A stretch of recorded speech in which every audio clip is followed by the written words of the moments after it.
আসসালামু আলাইকুম। আপনারা সবাই কেমন আছেন? আশা করি অনেক ভালো আছেন। আজকে একটা নতুন গল্প নিয়ে হাজির হয়েছি। কামালের একটা গল্প। সে একটা অ্যাম্বুলেন্সের ড্রাইভার। সে এই কাজটাই করে। সো তার একটা গল্প আপনাদের সাথে শেয়ার করব। সো শুরু করা যাক।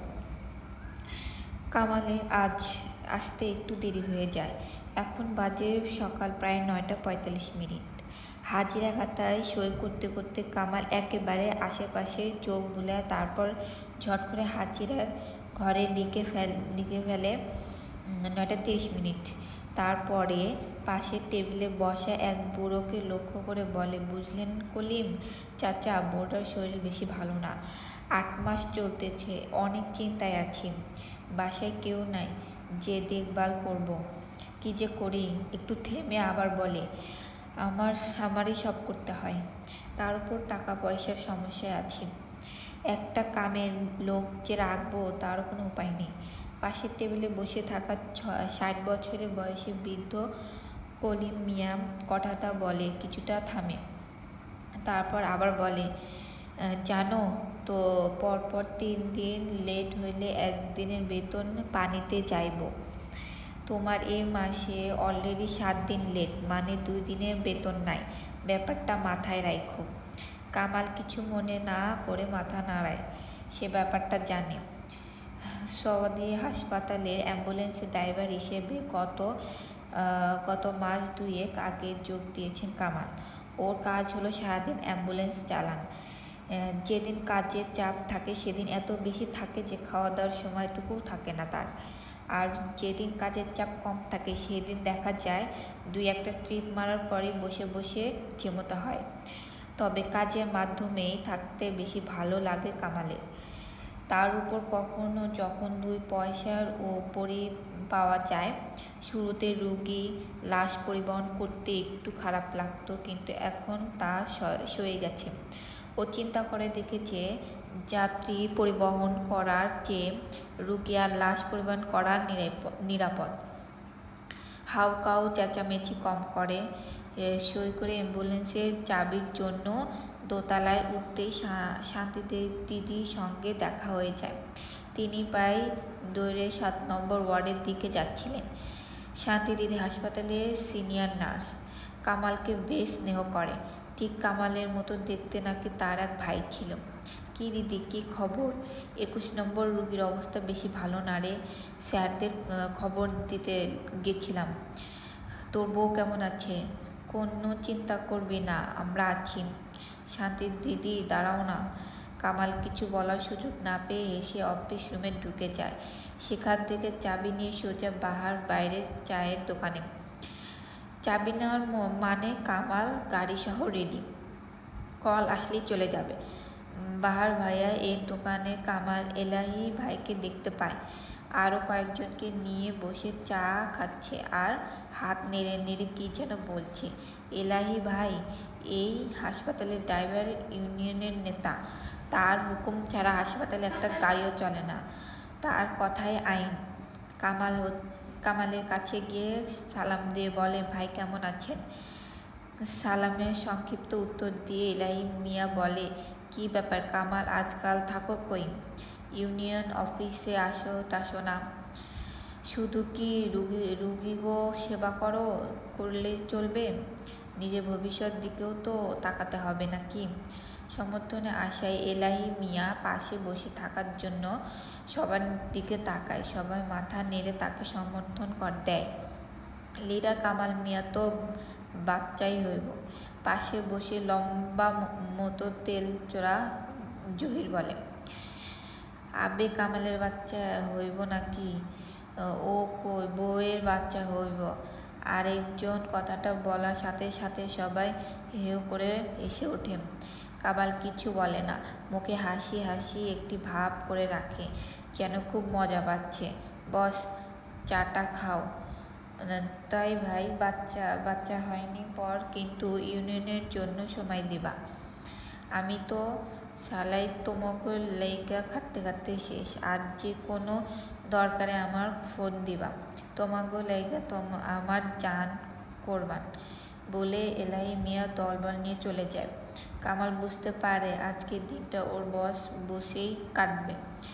চায়ের দোকান দীর্ঘ সময় বসে থাকার পর ও কোনো কল আসে না। কামাল উঠে ওর অ্যাম্বুলেন্সের কাছে চলে আসে। 17 নম্বর অ্যাম্বুলেন্স। দরজা খুলে ও অ্যাম্বুলেন্সে উঠে রেডি চালিত কতক্ষণ খবর শোনে। এমন সময় সোলেমান এসে একটা ঠিকানা দিয়ে যায়। গুলশান যেতে হবে, রুগী নিয়ে আসতে হবে। কামাল বের হয়ে যায়। যাবার সময় একটা কলা আর বনরুটি নিয়ে নেয়। বাহারে এই দোকান থেকে দুপুরে খাবার হিসেবে খাবে বলে। খাতায় লিখে রাখতে বলে ও টান দিয়ে গাড়ি নিয়ে বের হয়ে যায়। হাসপাতালের গাড়ি চালালে আর একটা সুবিধা হলো রাস্তায় সাজেটের সঙ্গে ঝামেলা হতে পারে না। কথায় আছে অ্যাম্বুলেন্সের সাইরেন শুনলে প্রধানমন্ত্রীর গাড়িও নাকি সাইড দেয়। কথাটা অনেকটা সত্য। দেশের অবস্থা খুব একটা ভালো না, রাস্তাঘাটে প্রচুর জ্যাম। তাড়াতাড়ি গুলশান থেকে ফিরতে পারলেই দায়িত্ব শেষ করে বাসায় ফেরা যায়। মায়া বাসায় একলা। দুবারের মধ্যে ওর সঙ্গে ফোনে কথা হয়েছে। মায়া বলেছে ও ভালো আছে, কোনো সমস্যা নেই, তাই ও এখন অনেকটা নিশ্চিন্তে আছে। গুলশান থেকে ফিরতে ফিরতে রাত হয়ে যায়। দোতলায় চাবি জমা দেবার জন্য আসতেই কামাল খবর পায় শান্তি দিদি ওকে কয়েকবার খুঁজছে।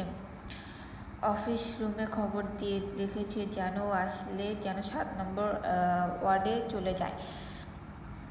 7 নম্বর ওয়ার্ডে খুব বড়। ঢুকতে হাতের ডান পাশে নার্সদের বসার জায়গা। শান্তি দিদি সেখানেই বসে আছেন। ওকে দেখে বলেন কামাল এদিকে আয়, তোর সঙ্গে কথা আছে। দিদি বাসায় যেতে হবে। তাড়াতাড়ি কই কি হইবা? কামাল একটা খালি চেয়ার টেনে বসে পড়ে। তোর বউ কেমন আছে? আছে কোনো রকম। দিদি রাত হয়েছে, কাজের কথা কও। বড্ড একলা ঘরে, বউটা একলা ঘরে। কামাল তাড়া দেয়, আরে বস না ছ্যামড়া, কাজ ছাড়া কি তোর ডাকছি? কামাল মাথা নাড়ে, দিদি ঠিক বলছে, কাজ ছাড়া ডাকিনি। শোন, 21 নম্বর বেডের রুগীটা মারা গেছে, লাশ মর্গে আছে, তোর একটু দিয়া আসতে হইবে। কি কও এই রাতের বেলা? জাকির তো লাইট ও কয়। কামাল চলে যাবার জন্য দাঁড়িয়ে যায়। আরে শোন, তোর তো টাকা দরকার, মালদার পার্টি, পাথের খরচ বাদ দিয়া মনে হয় 1000 দিবে। জাকির গেছে সাভারে, আসলে কমো, ও মনে হয় রাজি হয়ে যাইব। সামনে তোর পোলার পাইন হইব, হাতে টাকা পয়সা দরকার, তাই আমি তোরে কইলাম। এখন যাওয়া নেওয়া খাওয়া তোর মর্জি। 5000। কামাল একটু দ্বিধায় পড়ে যায়। আসলেই তো ওর হাতে তেমন টাকা পয়সা নেই। প্রতি মাসে মাটির ব্যাংকে এতদিনে যা জমেছি সব মিলে হয়তো 1000 হবে। এই সময় 5000 টাকা হলে বাচ্চা হলে সময় অনেক নিশ্চিত হওয়া যাবে। কিন্তু দিদি মায়া তো বাসায় একলা, দেরি করলে ভয় পাইতে পারে। আরে আমরা কয় কি ভয় পাইব কেন? লাগলে আমি যাওয়ার সময় একবার দেখা যাব। শান্তি দিদির খাতায় কিছু লিখতে লিখতে বলে, কই যাইতে হইব? মাথা চুলকাতে কামাল জিজ্ঞাসা করে, কুমিল্লা। শান্তি দিদি লেখা বন্ধ না করে বলে, ও মা কও কি দিদি, কুমিল্লা?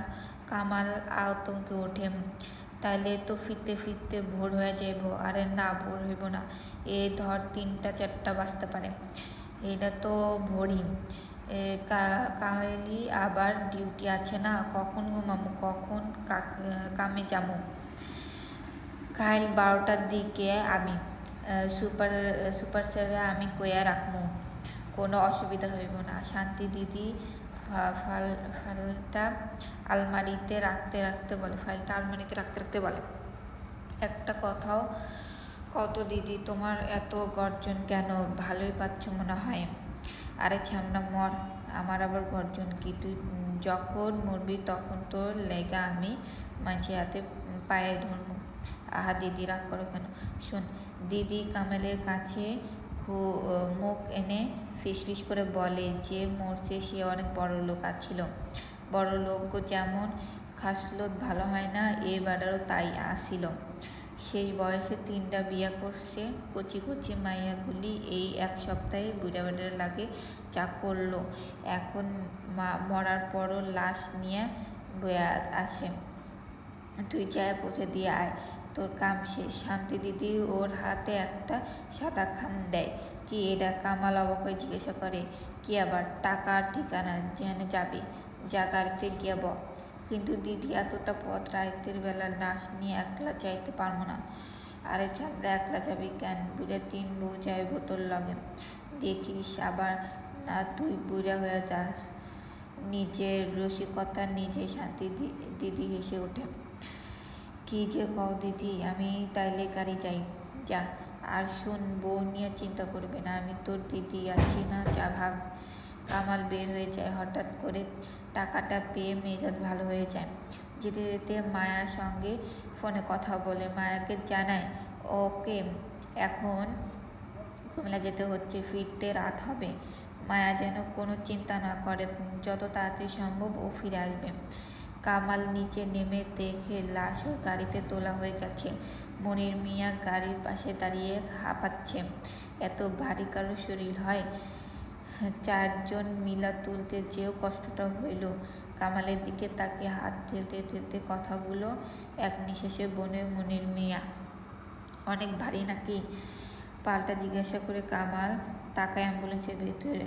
বাম পাশে বেডের উপর লাশটা রেখে দাদা একটা চাদর দিয়ে লাশটা ঢেকে দেওয়া হয়েছে। মিনির বাম দিকে দরজা বন্ধ করে দেয়। কালো বোরকা পরা লম্বা মতো 2 জন মহিলা দাঁড়িয়ে আছে গাড়ির পাশে, একেবারে কামালের দিকে। 2 জন নিচু স্বরে নিজেদের মধ্যে কথা বলতে থাকে। কামালের পর্যন্ত সে কথায় আওয়াজ পৌঁছায় না। কাগজ নিয়ে আরেকজন বোরকা পরা মহিলা কামালের কাছে এসে বলে, আপনি কি যাবেন ভাই? কামালের উপর নিচে সূর্য মাথা, যান না রে। তাহলে চলুন, রওনা হই। মহিলা মিনির মিয়া হাতে কয়েকটা 100 টাকার নোট দিয়ে অন্যজনের 2 মহিলার দিকে তাকিয়ে বলে, কই তোমরা আসো। সবাই উঠে বসতেই কামাল অ্যাম্বুলেন্স ছেড়ে দেয়। গাড়িতে তখন কাটায় কাটায় 12টা বাজে। রাস্তায় খুব একটা গাড়ি নেই। সোডিয়াম বাতির আলো পথঘাট কেমন ভৌতিক মনে হচ্ছে। কামাল এমনিতে ভূত পেত বিশ্বাস করে না, তবু নির্জন রাত কেন জানি ওর শরীরটা কাটায় নিয়ে যায়। গাড়ির গতি ঘন্টায় 60 রাখে কামাল। মনে মনে ঠিক করে কোনো অবস্থাতে গাড়ির গতি 60 মিনিটের উপর নেবে না। কামালের শুরু ছিল ওর ওস্তাদ। সে শিখিয়েছে রাতের বেলায় রাস্তাঘাট যতই ফাঁকা হোক না কেন, একটা নির্দিষ্ট গতির গাড়ি চালালে কোনো অ্যাক্সিডেন্ট হয় না। কামাল কথাটা বিশ্বাস করে, তাই আগে ভাগে মনে করে গাড়ির গতি ঠিক করে নেয় ঘন্টায় 60 মিনিটে। সংসদ ভবনের সামনে আসতেই বৃষ্টি শুরু হলো। কামাল মনে মনে বলল, বৃষ্টি হবার আর সময় পেল না। কামাল গাড়ির গতি আরও কমিয়ে আনে। আসাদ গেটে আর এর সামনে আসতেই সিগন্যাল পড়ে গেল। কামাল একবার ভাবলো টান দিয়ে চলে যাবো কিনা, কিন্তু পরক্ষণে ভাবলো না, অস্থির হবার কিছু নেই। ও গাড়ি থামিয়ে গ্রিন বাতির জন্য অপেক্ষা করে। রাস্তায় প্রায় ফাঁকা, কোনো জনমানব নেই। ডানে বামে তাকালে ওর কেমন একটা গা ছমছমে হয়ে ওঠে। দূর যত সম্ভব ফালতু চিন্তা ভাবনা। 1 কিলো আসতে পারলাম না আর ভূতের চিন্তা পেয়ে বসেছে। নিজে সান্ত্বনা দেওয়ায় কামাল। হঠাৎ বাম পাশের জানালার দিকে একটা খুব উকি দিতে চমকে উঠে চিৎকার করে কামালকে, কে? জানালার দিকে ভেতরে তাকিয়ে আছে এক বুড়া, মাথার এলোমেলো সাদা চুল, 2 হাত দিয়ে জানালা কাঁচ চেপে আছেন, দাঁতগুলো কেমন ফাঁক ফাঁক। লোকটা বলে ওঠে, দে দে টাকা দে, ভাত খামো, টাকা দে। মেজাজ খারাপ হয়ে যায় কামালের। মনে হয় নাইমার 2টা চর মারি। হারামজাদা, ভিক্ষা চাওনের আর কোনো সময় পাস না? মর যায়া। ওই শার্ট ফাঁক করে বুকে থুতু দেয়। মনে মনে গজগজ করলেও বুক পকেটে হাতে 5 টাকার একটা নোট বের করে লোকটার দিকে বাড়ি দেয়। লোকটা টাকা নিয়ে বলে, ভাগ ভাগ, তাড়াতাড়ি ভাগ। কথায় আগামাথা বুঝতে পারে না ও। কামালের মনে হয় হয়তো পাগল টাগল হইব। ঠিক এই সময় ওর পেছনে ছোটোবেলার টোকা দেওয়ার শব্দ হয়। কামাল ওর ঠিক পিঠ লাগানোর যে জানালাটা, সেটা একটু ফাঁক করে ও পেছনে না তাকিয়ে বলে, জি বলেন, কি হয়েছে? পেছন থেকে তিনজন একজনও জিজ্ঞাসা করে, না কিছু না। সিগন্যাল ছেড়ে দেওয়া কামাল গাড়ি টান দেয়। কামাল বাম পাশের মিররে তাকিয়ে বুড়োটাকে আর দেখতে পায় না। মনে মনে ভাবে, গেল কোথায়? ও একটু সামনে ঝুঁকে ফুটপাতটা দেখতে চেষ্টা করে, কিন্তু বুড়োটাকে আর দেখতে পায় না। বেশ অবাক হয় ও। তারপরে ফার্ম গেটের দিকে টান দেয়। পেছন থেকে ফিসফিস করে কথা বলার শব্দ কানে আসে কামালের। এই নীরবতা, তাতে ওর কিছুটা সাহস পায় কামাল। মাঝে মাঝে দুইটা গাড়ি শো শো করে পাশ দিয়ে চলে যাচ্ছে। রাতের রাস্তায় বেশিরভাগ ট্রাকই চলে। দাবনের মতো ট্রাকগুলি ঘুতো ঘুতো শব্দ করে চলে যায়।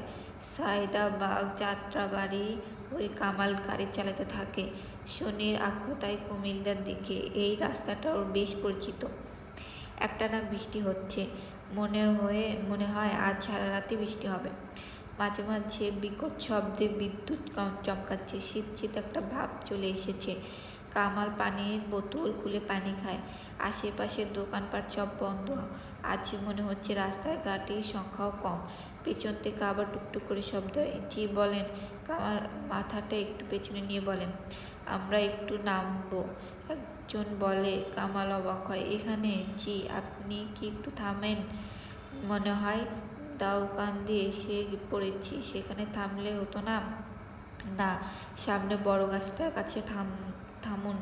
পেছন থেকে অন্য একটি কণ্ঠ বলে ওঠে, কথাটা আদেশ মতো শোনারও কাছে। কামাল অ্যাম্বুলেন্সের রাস্তার পাশে একটা বড় গাছে গা ঘেঁষে দাঁড় করিয়ে দেয়। পেছনে দরজা খোলার শব্দ পেয়ে জানালাটা দিয়ে পেছনে তাকায়। অধো আলোয় যায় দেখতে পায়, তাতে কামালের মাথা ঘুরে ওঠে। সিটের উপর মৃত ব্যক্তি বসে আছে। শুধু বসেই নেই, হাত নেড়ে নেড়ে কি যেন বলছে। এই প্রচণ্ড রকমের ভয় পেয়ে যায়। কামাল পেছন থেকে চোখ সরিয়ে নিজেকে আড়াল করতে রাখতে চেষ্টা করে। সামনে তাকালে দুই চেহারা দেখতে পায়। কোনো শরীর নেই, শুধু বোঝা যাচ্ছে দেহের অস্তিত্ব। বাতাসে ভেসে ভেসে ছায়া দুই কামালের দিকে আসছে। ভয়ে ওর জান বেরিয়ে যাওয়ার জোগাড়। মনে হচ্ছে মরে যাবে। নিজেকে সিটের সঙ্গে চেপে রাখে ও। মনে হচ্ছে নিজেকে সিটের ভেতর ঢুকিয়ে ফেলতে পারলে ভয় কিছুটা কমে যেত। মনে মনে আল্লাহ আল্লাহ করতে থাকে। ছায়া দুটো ওর পাশ দিয়ে পেছনে চলে যায়। পেছন থেকে হঠাৎ হাসি শব্দ আসে। কামাল সাহস সঞ্চয় করে আবার পেছনে তাকায়। লাশটা গাড়ি থেকে নেমে মাটিতে দাঁড়িয়ে আছে। শরীরে ছড়ানো মুদ্রারে কাপড় এলোমেলো ঝুলে আছে। লোকটার হাতে সাদা কাপড়ে একটা পুটলির মতো কিছু। দুজন মহিলা দাঁড়িয়ে আছে লোকটার ঠিক সামনে। একজন পুলিটি একটু ফাঁক করতেই কামাল একটি শিশুর মাথা দেখতে পায়। লোকটা পুটুলিটা গাড়ির ভেতরে ছুরি মারে। প্রায় সাথে সাথে হুড়মুড় করে সবাই গাড়িতে উঠে পড়ে। গাড়িতে কামালের শরীর শক্ত হয়ে গেছে। একবার ভাবলো গাড়ি থেকে নেমে দৌড় দেবে কিনা, কিন্তু কোথায় যাবে? তার চেয়ে ভালো কিছু না থাকা ভান করে থাকলে হয়তো জানাজা বেঁচে যাবে। ও মনে মনে প্রার্থনা করে, আল্লাহ বাঁচাও। পেছন থেকে টোকা দেওয়ার শব্দ আসলে কামাল চমকে ওঠে। গাড়ি চালান। ভারী একটা শব্দ বলে। কামাল চাবিতে হাত দিতে গাড়ি স্টার্ট হয়ে যায়। কামালের মাথা কাজ করছে না। গাড়ির রাস্তায় ওঠার সময় সাইড মিররে দেখতে পায় ছায়া দুটো এখনো দাঁড়িয়ে আছে।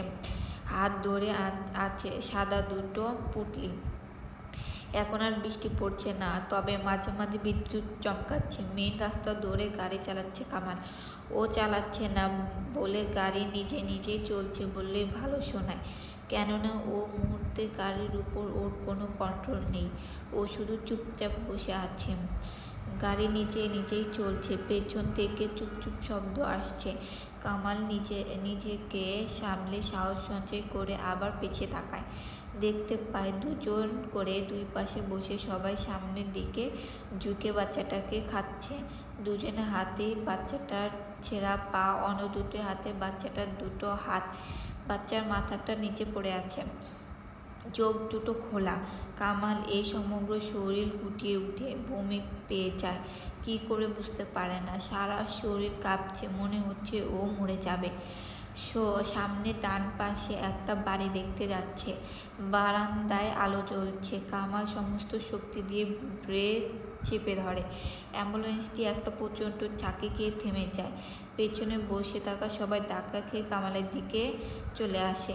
পেছন থেকে হালকা একটা কাশির শব্দ শোনা যায়। পুরুষ কণ্ঠে কেউ একজন বলে, কি হলো, কি হলো? আগে বলেছিলাম না ধৈর্য ধর, আমার কথা শুনলি না, এখন হলো তো। ড্রাইভার হারামজাদা সব দেখেছে, ধর হারামজাদারে। তারপর আবারও কাশির শব্দ, ছিঁড়ে টুকরা টুকরা করে ফেলে। কামালের পেছনের জানালা দিয়ে হাতটা বের করে আসে কামালের দিকে। থামলি কেন? চালা চালা। হাতটা থেকে তখনই টকটক করে রক্ত পড়ছে। কামাল সামনের দিকে সরে এসে পিছনে তাকালে দেখতে পায় শেয়ালের মতো একটা মুখ, চোখ দুটো জ্বলছে, জিহ্বাটা বের হয়ে আছে। কামাল জ্ঞান হারিয়ে সিটের উপর লুটিয়ে পড়ে। পরিশেষ। পরের দিন ভোরে মসজিদে ফজর নামাজ শেষে ফেরার সময় মুসল্লিরা কামালকে অজ্ঞান অবস্থায় পেয়ে হাসপাতালে ভর্তি করে। জ্ঞান ফিরে আসার পর কামাল আর কিছু মনে করতে পারে না। আর ওর অ্যাম্বুলেন্স থেমেছিল রাস্তার পাশে একটি বাড়ির সামনে। অ্যাম্বুলেন্সটির পেছনে একটি সাদা কাপড়ে মোড়ানো অবস্থায় পাওয়া যায় একটি বাচ্চা ছেলেদের অবশিষ্ট অংশ।